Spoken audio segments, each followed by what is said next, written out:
we can share it back out to people. So as Oleg had said, I'm a personal and professional business coach and consultant. I'm here in San Antonio, Texas, so I'm not in Houston with you guys. But what I want to talk to you about is something that many of you covered, and that's process automation. Now, a lot of people use the term artificial intelligence, and there's a lot of activity that's happening across the spectrum of automating processes. And I want to share my 5 paradigms that I had and how I ended up breaking them in the intelligence process automation spectrum. So I was working with USAA, United Services Automobile Association, and we were running a robotic process automation activity. And we started to get into some machine learning and some artificial intelligence, but it primarily was RPA. And when I took it over, I was already running process excellence in USAA. And when we went to it, start adopting this, I did like many people, and I attacked the program in a certain way. And over the time that I worked there, I learned what I was doing wrong. And now what I do is I share that, my journey and the paradigms that I overcome. And the 5 that I'm going to talk about today is what I call the shiny object syndrome, which many of us know. The paradigm that it's just a robot, a paradigm that it's all about the money, a paradigm about tactical deployment, and then the last one about process silo. And at the end, I'm going to give you a little bit of something that I've learned, a little bonus over the last year, because a lot of people have talked about the increase of artificial intelligence and process automation and what's happening because of that. So it's not necessarily a paradigm of mine, but it's definitely a bonus. So let's jump into this. So when I started with robotic process automation, just like all of the other teams that were across USAA, and there were several of them, I think we had 13 at the time, that had process automation shops. What was happening is they were just going straight to the solution. They were jumping at the shiny object, and they didn't really understand the journey or why they were doing it. And as I started working on this, I started to understand that we weren't taking an approach to it that really understood, one, the differences between robotic process automation, machine learning, and artificial intelligence, but also we were automating things that we should have never automated, and things would break because of that. What we learned is that we needed to stop jumping straight to automation. See, there's actually a journey, an evolution to intelligent process automation. So that's a term that I coined several years ago working there, where the first thing that you want to do with your processes is you want to standardize them. When you standardize your processes so they're done repetitively, and generally that is done with standard work and documentation, but when you do that, then you can automate something like that. If it's not standardized, and we jumped at a lot of non-standard work and tried to automate it, and we had a lot of trouble, and it took a long time. So the first step is to, if you have processes out there, you want to standardize those. It removes the risks, and then it helps you identify areas for improvement. And that means that you need to measure it. You need to measure those processes, because when you jump to automation, trust me, you want to make sure that you can prove that you're saving money with the money that you're spending up front to automate those processes. Now, we've been automating processes for a long time. It's just we haven't necessarily been doing it to the level that we're doing today. Automation starts with taking a pen and paper process and then putting giving it some kind of power through enhancements of things like Salesforce or Excel spreadsheets or Office. So we start enhancing it with automation.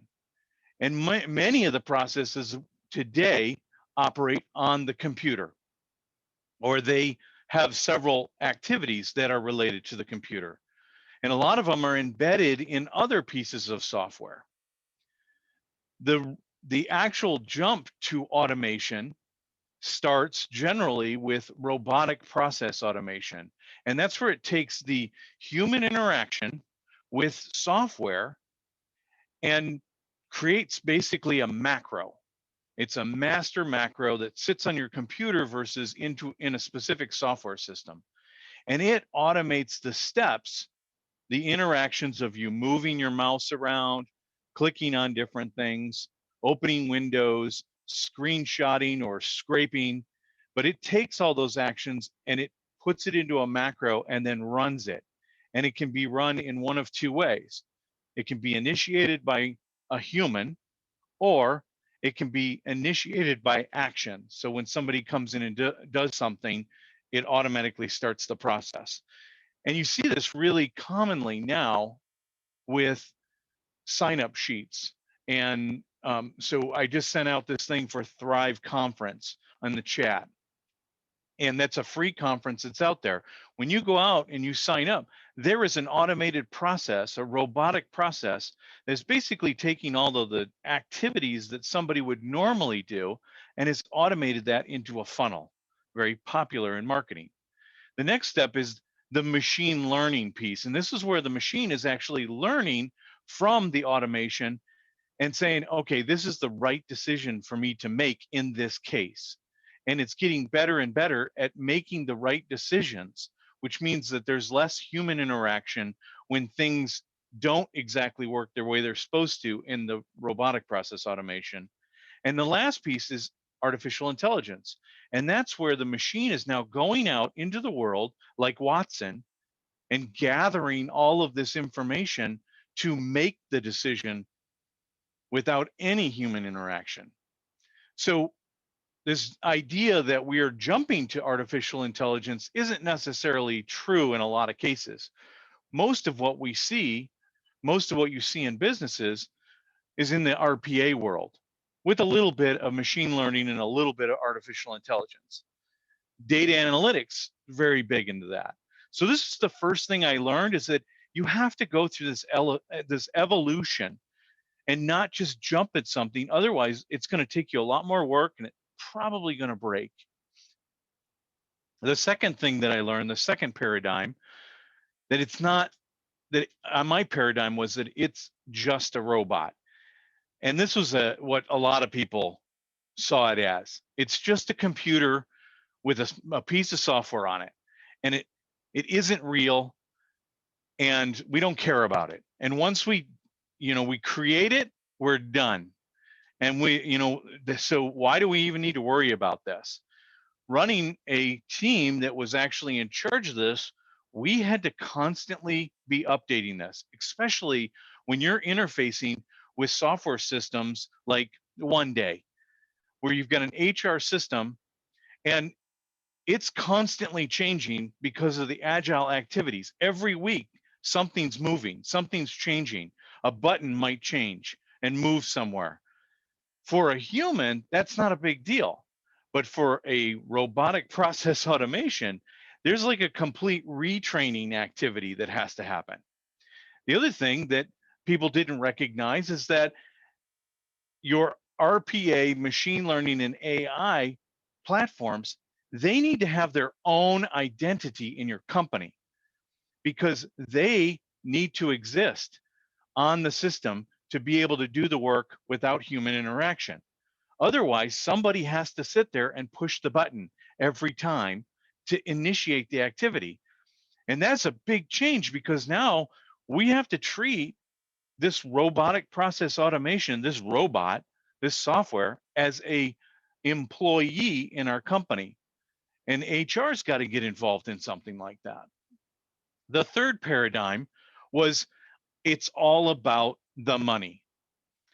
And this is what everybody looks at. We want to save money. We want to reduce costs. So we're going to eliminate manual labor. And I did a lot of projects that were in recruiting, and we had 150 recruiters that were working, and we would take processes and we would eliminate them. But the thing is that until you actually change the personnel system, you're not really recouping anything. Until you actually change the job descriptions of the people that were doing the work, they're still getting paid for that work. So you haven't changed anything. And a lot of people don't understand that there is this long tail. And again, this engagement with HR when you're going to do automation. So you have to think about this as a long game.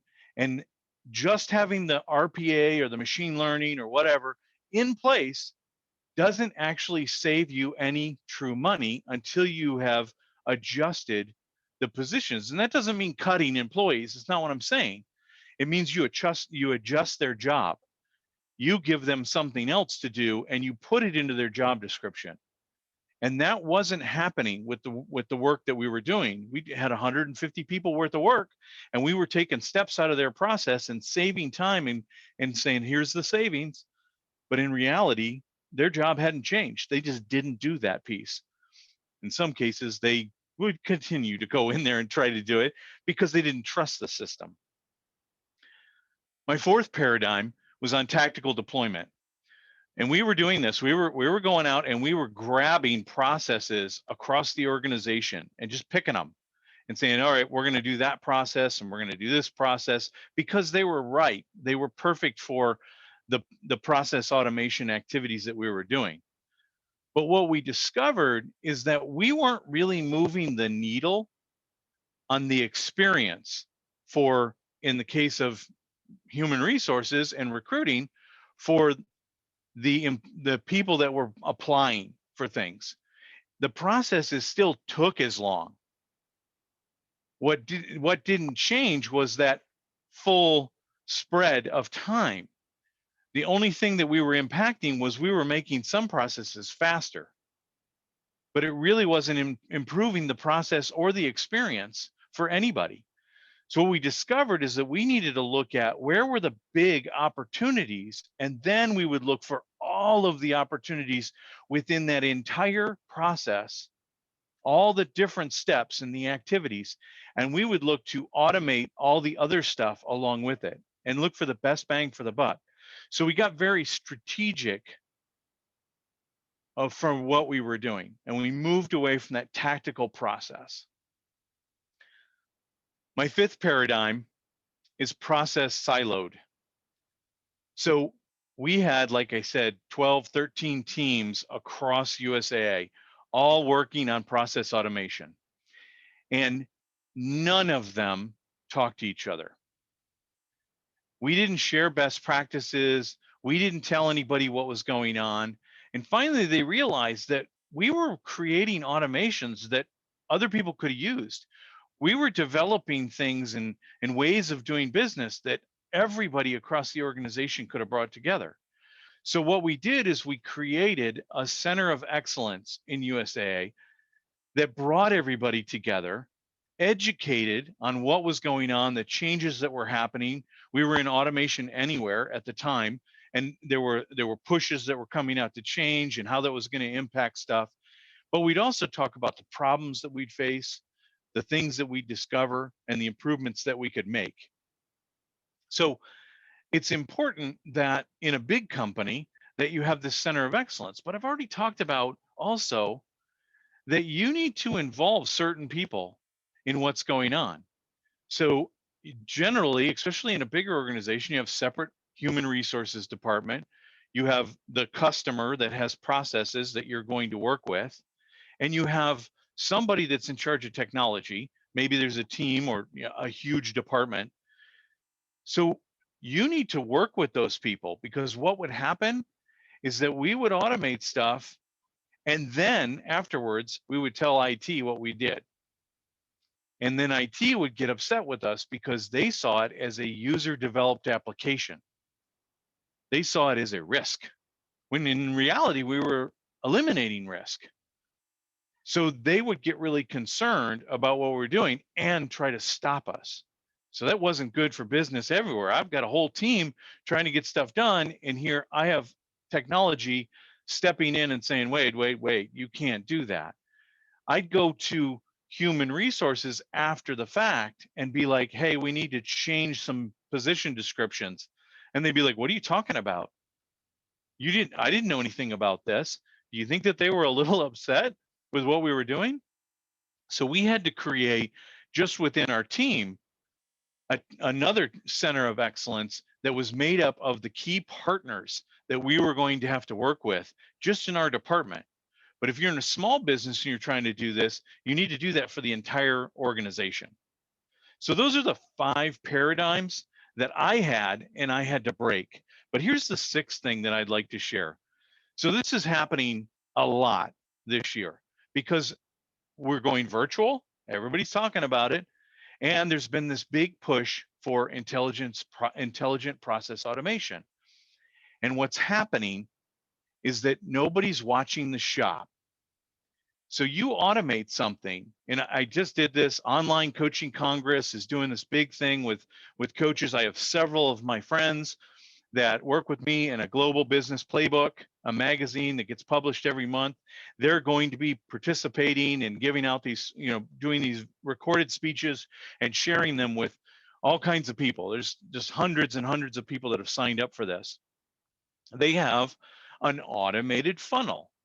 And of course, I'm going to support them. I don't really need their coaching advice. I talk to them all the time, but I'm going to support them and participate and watch their videos and get involved in it. So I go out and I sign up, and I didn't get anything back. So I reached out to one of the organizers and I was like, hey, what's going on? And they're like, oh, well, you should have received something. So they went and tried it and they didn't get anything. And it comes to find out that there had been a lot of people that had been signing up and weren't getting any feedback out of the system because nobody was watching the shop. I was asked to get on a call, Calendly call with somebody from a company called Procris, and they do conferences throughout the year. And they wanted me to come on as a guest speaker to some of their events. So they said, hey, if you're interested, set up a Calendly appointment, 30 minutes, and we'll talk about, where we could fit you for the next year. Here's all the different conferences that are coming up. And I definitely wanted to do it. So I went out and I signed up. I received the appointment. I accepted the appointment. It's on my calendar. About maybe 2 weeks later, I get an email from the guy who had sent me basically the invite to tell me that, hey, I see you went out to my Calendly site, but you didn't sign up. And if you're still interested in talking, set something up. And so I replied, I already have it. It's on the calendar. This is the time. No response. About a week later, I get another email. Same message, essentially. See, you were out there. You haven't signed up. Wondered if you're still interested. You see where I'm going with this, right? I replied to that. Yes, I signed up. We have an appointment. It's on the 20th of December. I'm good. I finally get an email back from the guy. Oh, yeah, sorry. So obviously he finally looked at something. I get my reminder in the morning. Hey, don't forget you have this call. And of course I know because I've got it on my calendar. I'm like, okay, I'm good. I don't say anything. I don't reply. Time for the call. He's supposed to call me. No phone call. So I reply back to that email and I say, hey, I was sitting there waiting and you didn't call me. You were supposed to call. No response. So I kind of left it at that. I'm like, boy, automation is just terrible. Then in January, I get an email from him saying, hey, we had our phone call. I love this one. We had our phone call.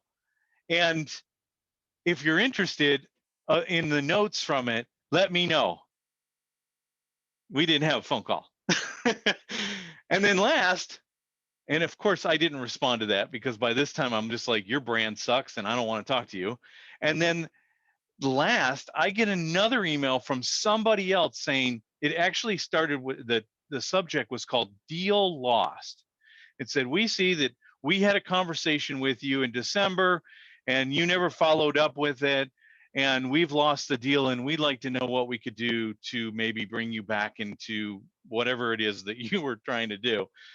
Because they didn't even know what it was that they had asked me to do in the first place. And I replied to that one and I said, I set this up. This is all these things that happened. Being a coach and consultant, I know your problems here, and sent that to him. It's a different person, and I never got a response. And this is what's happening. I see it over and over again that this, once I automate it, it's all good. Belief. You have to watch your automation. I use, just like everybody else, systems to automate things. I just had a call with somebody yesterday who did not get, because it went into a spam filter, the invite from my calendar through a calendar invite.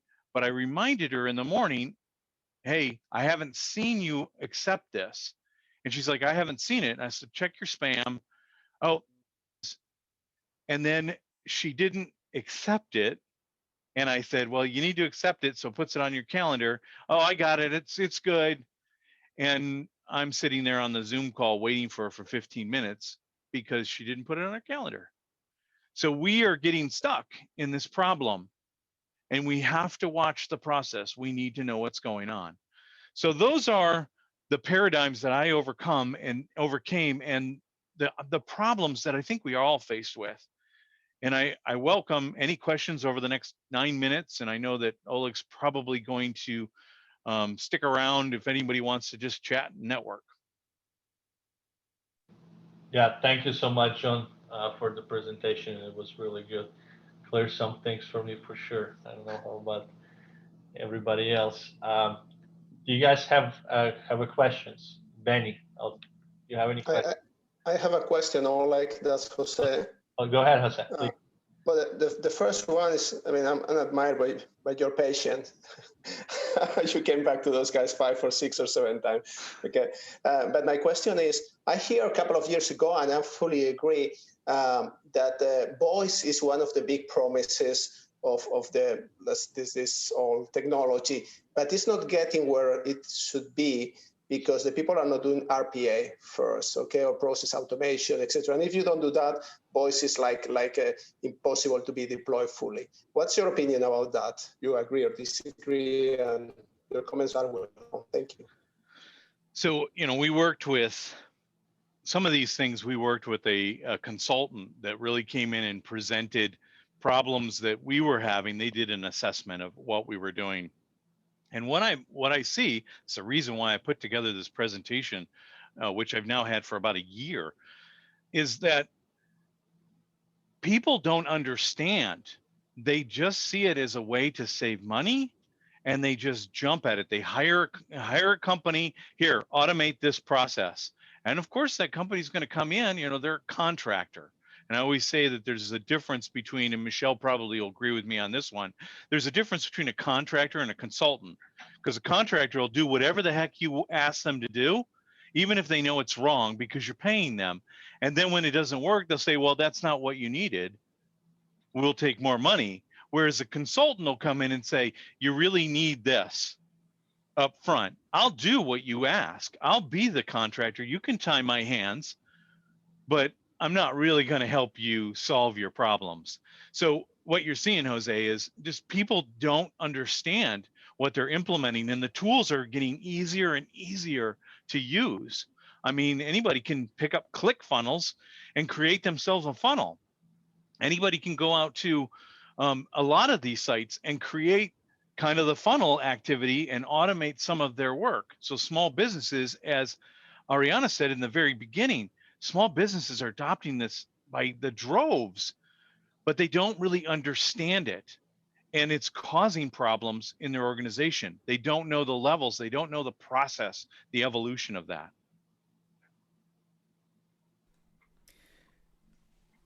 John, super helpful, John.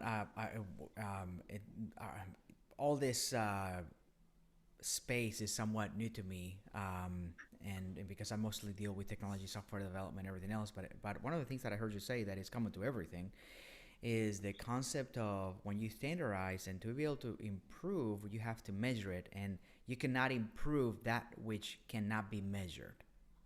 And it's refreshing to find out that that's the common for everything. But how did you find out? Because in software development and in technology and other aspects of management consulting and everything else, there are different ways of measure. How do you measure a this in this space? How do you measure improvements? So what we did is we instituted an actual program around this. And I saw, like we would institute an RPA, started with RPAs, and we started moving into more deeper automations. But we were doing RPAs in the very beginning. And then we would say, this is how much we saved. And I'd be like, really? Can you prove that? And they're like, well, no, it was all estimates.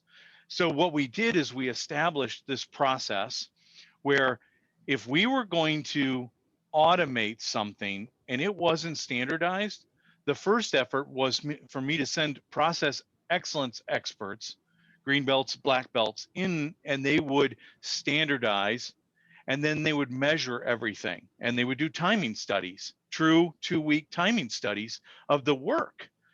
And they would give this report out, and they would talk about the errors, and that way the leader in that space, and I tell you, this really helped with change management too, but the leader in that space would see all of the issues and how long things were taking and how different people in the process were not doing it the same way.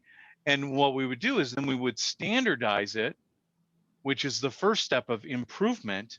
And then we would retime the process. And we would show them just in that activity, this is how long it was taking. And here's your big spread, your variance between individuals. Now, here's where it's taking. And here's your spread between individuals. And oh, by the way, error count, error count. So it was much better. Then what we would do is we would go to the automation activity of it, and we would do robotic process automation, and we could literally show, this is now you are here and now you have nothing. You don't have to worry about it, and there are no more errors. And so that was one, for us, it was huge because I didn't have to sell it anymore. The business owners were selling it for me, and I had more projects flooding in the door than I had people to actually do it. But I could honestly show, this is the true savings. And the biggest piece is we weren't automating something that wasn't automatable. That was the big problem, because everybody, you probably heard the term, if you automate crap, you're just going to have crap faster. Yeah, and one last question. I'll let other people. One of the things that I heard you say was the when in siloed processes, and the concept of collaboration. And did you see that the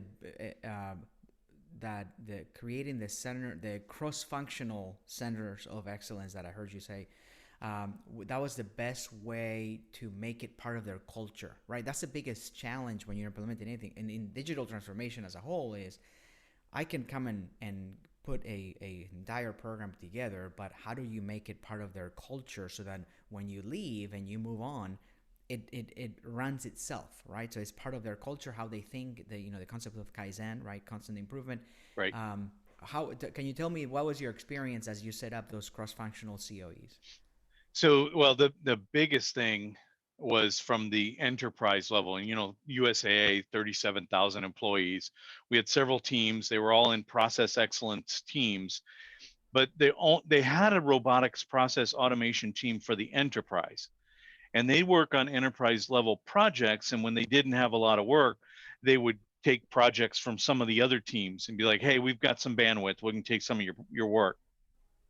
But they weren't controlling anything. They were in charge of automation anywhere, the software, but they really weren't telling people how to use it. There was a little bit of guidance just to make sure, but most of it was contractors that we were bringing in from organizations that were really trained in this. The problem was that nobody was talking to each other. And once we brought everybody together, I remember our first event, we brought all these people, there was like 40 people into a room for an entire week.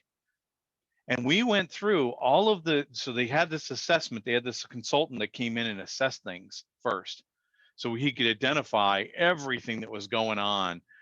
And then we would go through it, and every day we would discuss the problems and how did you solve this? And so it was all about best practice sharing and how we could improve that. The aha for me was that in the program that we were running, the team that I had, we were not engaging the right people.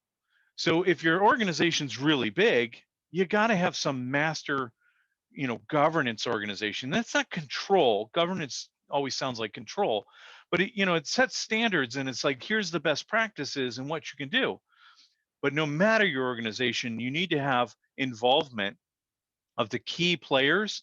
So if you think about this from a change management perspective, you want to do a stakeholder assessment of all the people that have a play in this and say, what do they care about? What are their motives? And how can I make sure that this is successful? Because otherwise it'll get destroyed. Did you guys do like a true management effort, like AdCar and do for Yes. the Yep. templates? Right. Okay. That's Yeah, we use excellent. ProSci in USA. Okay. Yeah. Yep. Excellent. Yeah, I do change management is just part of the job. Yeah. Well, I mean, you have, especially with you're moving so many cheese. I mean, you talked about IT being pushed back and HR having, with the job description. So, you're moving so many people's cheeses that before you know it, you have Well, you no have the one. business owner that wants to know the value, and then they got to keep paying for that. That was the whole thing about it's just a robot.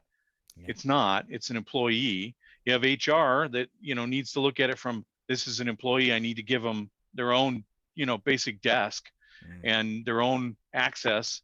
They got their own account. And that was big. Like, oh, wait a minute, we're going to give an account, and the account to a robot? What?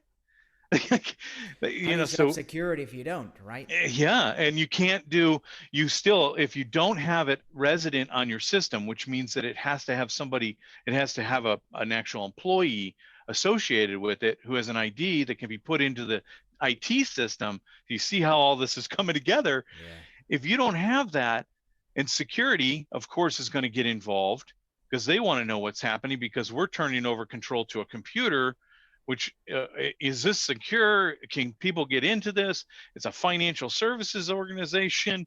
There were Yeah. so many things that we had to worry about. And I put together, so we had a change manager on the team. We had an HR rep. We had our IT architect for human resources. And then every single business owner that had automation, we would bring them together every quarter and we would talk about what was going on and what advances were coming. So we bring them in, and we had security, enterprise security involved in it. We had to have all these people engaged, and that when we did it, it was like night and day difference because I was Mm. fighting constantly with people. And then when I just bring them in and have regular meetings to talk about what was going on, and we'd look at the projects that were coming up, it was all agile. So we would look at all the stuff that was coming, and we would evaluate it. When IT architect could say whether or not they thought it was a good idea or not. We had all kinds of, basically decision trees that were set up for everything, but it made everything just move. Yeah. And Yeah. that was such a huge difference. And in consulting, I mean, it's like, how do I get you to collaborate? Is how do I get you to have skin in the game? If you have Yeah. skin in the game, now you're all in. So until you do that, then you're going to be looking at it from afar, and it's like, that's not my deal. If it goes south, I can be like, especially in a silent environment, like that was Not my not a good. problem. Once I Yeah, have skin in the everybody's game, going, I want this to succeed, yep. and that's the night and day. I mean, it looks like you guys did it successfully, so that's awesome. Yeah. Other questions?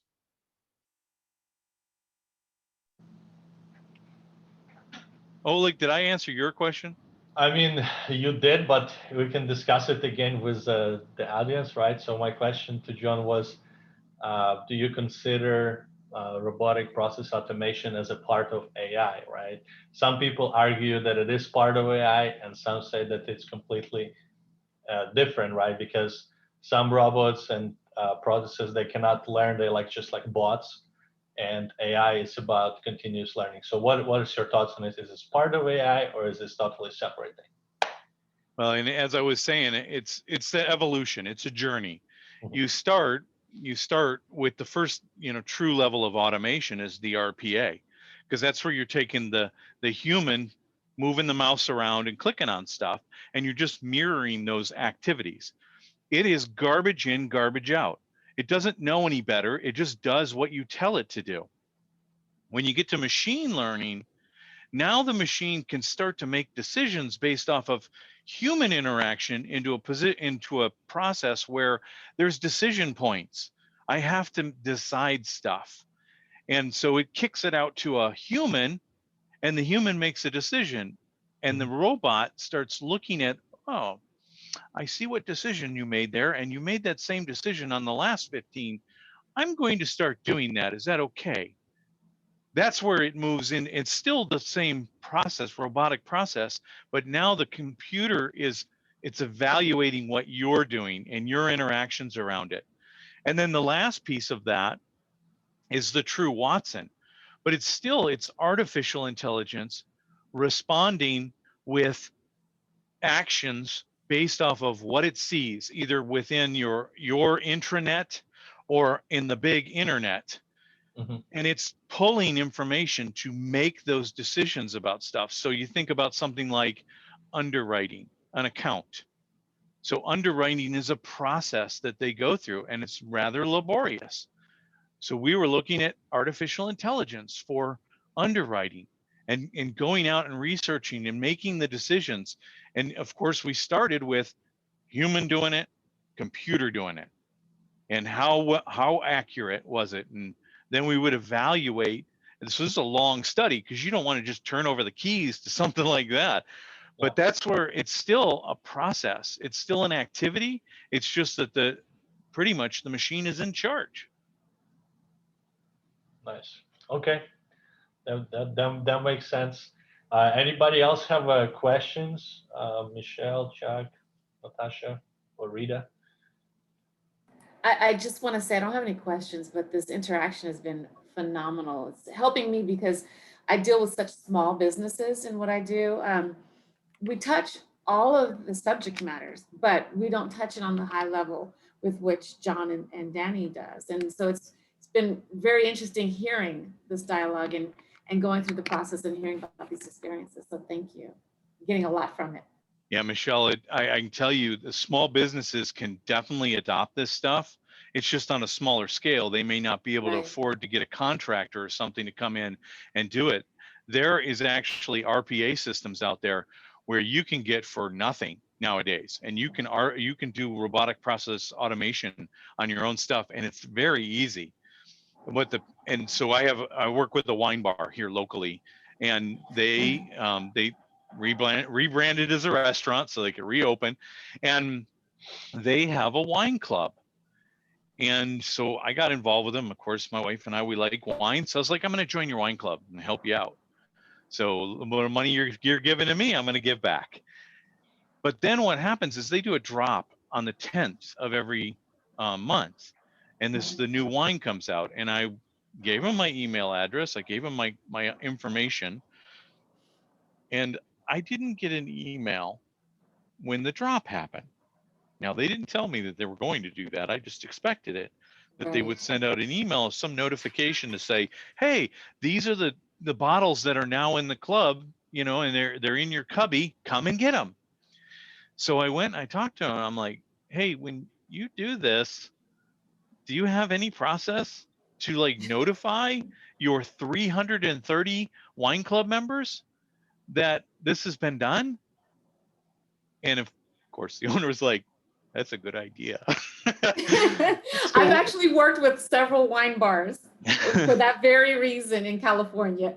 So I know So, that process. but Love to have that that was an client. opportunity for automation to be able to Yes. create this, because obviously you don't want to sit there and send out 330 emails. You want to set Right. this thing up so that you just put in the information and push the button and it fires it off. Maybe it engages the individual, but basically you want to bring those people back into the Right. store. Mhm. And so it doesn't matter the business size. It just the scope. When I talk about like that center of excellence, if you're dealing with an enterprise level effort, like 2,000-3,000 or more employees, you've got now these silos that are spread. You're going to have a CIO and they're going to have a technology team. You're going to have a separate HR department with a Mhm. talent team and a training department, development department. So there's a lot of things that you have to deal with, and you're going to break up the operation because you're probably going to have, if you're of that size, you probably do more than one thing in your company.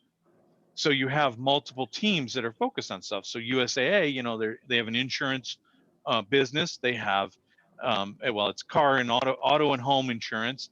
Then they have health insurance and investments, and then banking. So you have Mhm. all those different things in separate areas. Right. Each one of them had their own team working on stuff and not talking to each other. Of course. So, but even in a smaller organization, if you start doing this, you got to involve your director of HR or your manager or whatever. Or if Mhm. you outsource that, you need to talk to the people that you outsource. You need to engage with them. Absolutely. So. Absolutely. And then why I see that this is a human problem, it's not a size of the business problem, is because at the frustration that you mentioned with this company that you were going to do the conferences with, is that they didn't have the user at the center of the experience, right? So in any type of digital transformation or RPA implementation or anything like that, is you can automate, but if you don't, to your point, if you don't check to make sure that the entire experience, the user is still at the center, and what is that experience, and you have the ability to check those gates and interactions where there might be breaking points, then the user is no longer at the center. The automation Right. is at the center of the.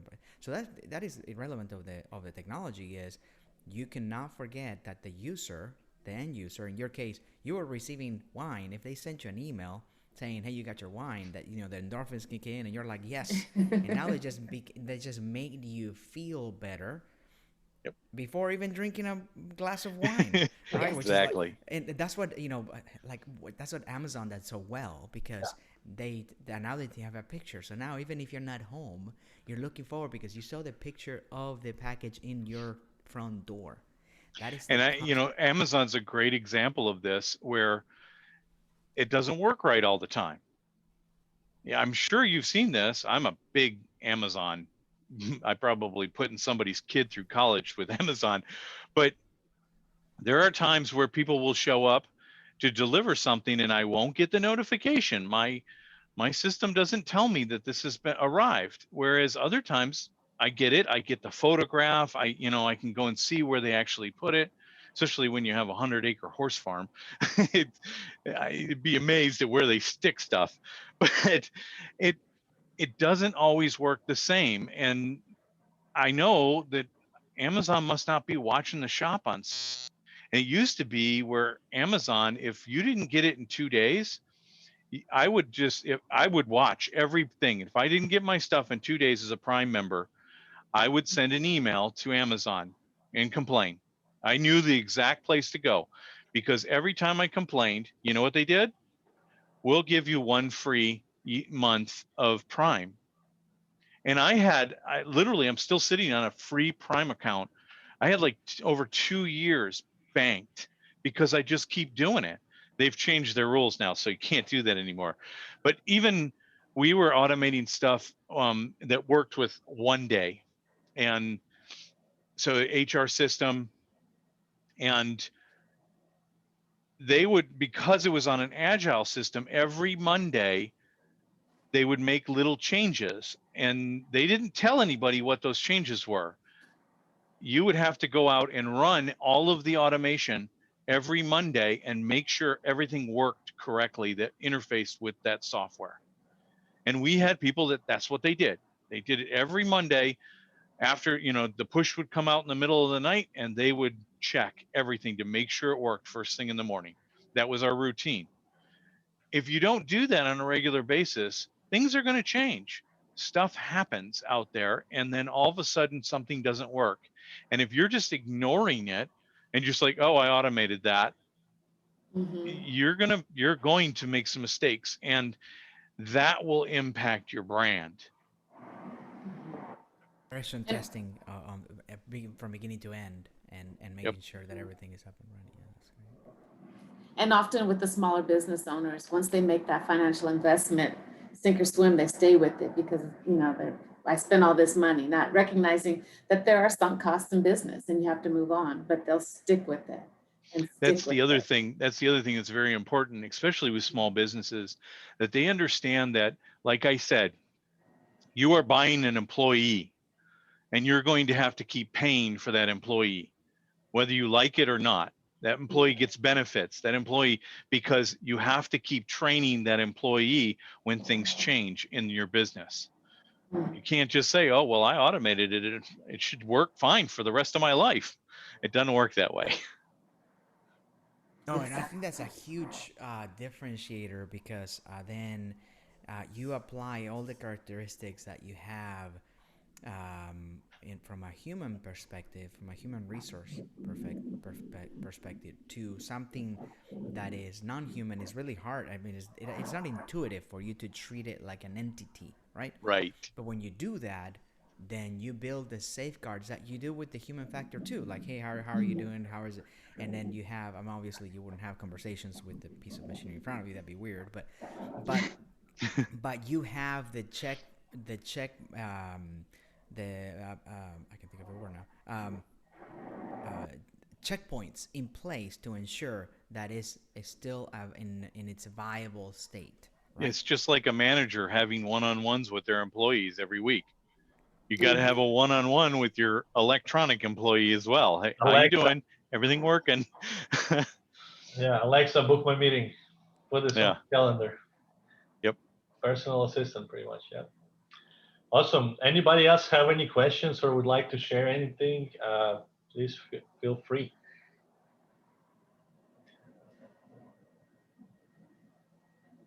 All right. Well, guys, thank you everybody for joining. This was great discussion. I'm looking forward for the next one. Right now we're doing, this was our second event. I'm planning to doing at least one a month. If you have a great subject for discussion, or if you want to present, please let me know and we can schedule something, maybe if not for February, then for March. Feel free to connect on the LinkedIn. I'll send my LinkedIn if we're not connected yet. And also, this is our meetup group. If you join through LinkedIn, but you're not on meetup, I have to make sure that everybody joins through the meetup next time, because we had like 200 RSVPs on LinkedIn, but they're not, I don't think that because they received that Zoom link, that's why they were not able to join. So I need to work on my process automation here and improve it for the next meeting. So That's another area where people they think it's automated, but it really is not. right, and there's so many of them that you need to combine them into working systems. So, all right, guys. Well, if anybody else want to say anything, or everybody's good.